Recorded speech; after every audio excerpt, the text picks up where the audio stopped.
দর্শক, অন্তর্বর্তীকালীন সরকারের ৮ মাস, এই ৮ মাসে প্রথম থেকেই সবচেয়ে যে বিষয়টি আলোচিত, সমালোচিত, বিতর্কিত, এটা হলো তাদের উপদেষ্টা পরিষদ। এই তো আর ৪ মাস গেলে বছর পূর্ণ হবে, এবং বছর পূর্ণ হওয়ার পর আমরা সাংবাদিকরাই প্রথম সালতামানি করব সরকারের একটা বছর কেমন গেল। ওই যে বলে না যে ভাতের একটা চাপ দিলে বাকিগুলো বোঝা যায়, আর মর্নিং শোজ দ্য ডেজ। তো মর্নিং খুব একটা ভালো যায় নাই, মেঘাচ্ছন্ন ছিল এবং মানুষের খুব তিক্ত ইতিহাস। ৭-৮ মাস একটা সরকারের জন্য দীর্ঘ সময়। আমি এই সরকার ক্ষমতায় আসার পর একাধিক কন্টেন্টে অনেকবার বলেছি যে একটা সময়, একটা সার্টেন টাইম, অ্যাটলিস্ট ৬ মাস না গেলে একটা সরকারের সফলতা ব্যর্থতা বলা যায় না। চোখ বন্ধ করে সারা দেশের মানুষ আইন শৃঙ্খলা সহ অন্যান্য বিষয়ে এই সরকারের সমালোচনা করছেন, এবং সোজা সাপটা এক কথায় বললে শান্তির মা বাপ দাদা দাদি সব তো মরেছিল শেখ হাসিনার সময়। শেখ হাসিনার দুঃশাসন বলেন, অপশাসন বলেন, স্বৈর শাসন বলেন, ফ্যাসিবাদ বলেন, ওগুলো যদি মইরা থাকে তাহলে এখন এই ৮ মাসে এসে কি শান্তির পুরোই নির্বংশ হয়েছে কিনা, মানে সোজা আরেকটু বুঝায় বললে দেশে কি শান্তি আছে কিনা। চারদিকেই যান, শান্তি নাই, শান্তি নাই, শান্তি নাই, এরকম একটা অবস্থা। তো এই অবস্থার দায়ভার কি শুধু ডক্টর মোহাম্মদ ইউনূসের উপর একা?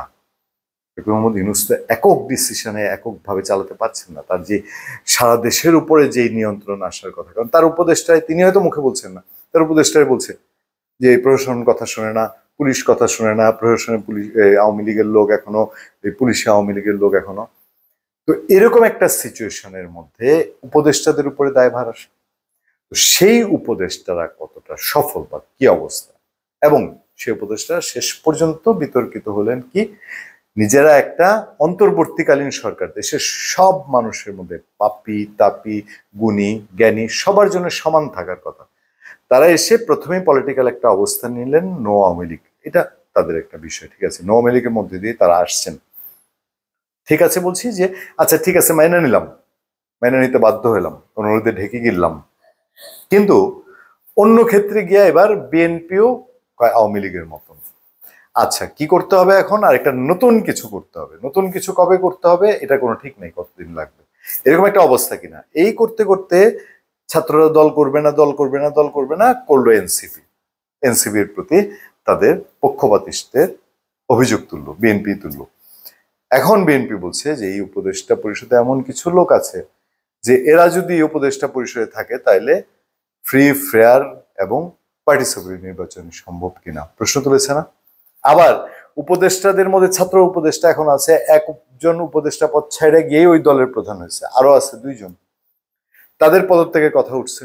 এখন সময় চলে যাচ্ছে, কারণ তাদের তো আবার গুছাইতে হবে, তাদের যে দল ওটা না গুছায় তারা উপদেষ্টা পদ ছাড়ে কেমনি, ব্যাপারটা এই জায়গায় চলে আসছে না। এখন সেরকম একটা অবস্থার মধ্যে বিএনপি উপদেষ্টাদের, ব্যর্থ উপদেষ্টাদের অপসারণের কথা বলছে। যে এই গণ অধিকার পরিষদ, তারা বলছে যে উপদেষ্টা পরিষদ দিয়ে আগে সংস্কার করা দরকার, দেশ এবং জাতির সংস্কারের আগে।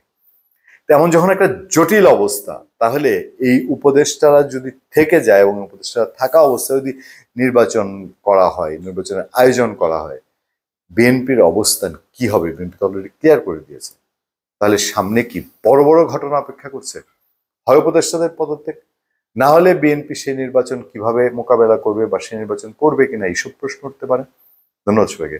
ভালো থাকবেন, সুস্থ থাকবেন, সত্য করুণা এবং সহিষ্ণুতার সাথে আপনার সাথে আমি আতিক রহমান পূর্ণিয়া।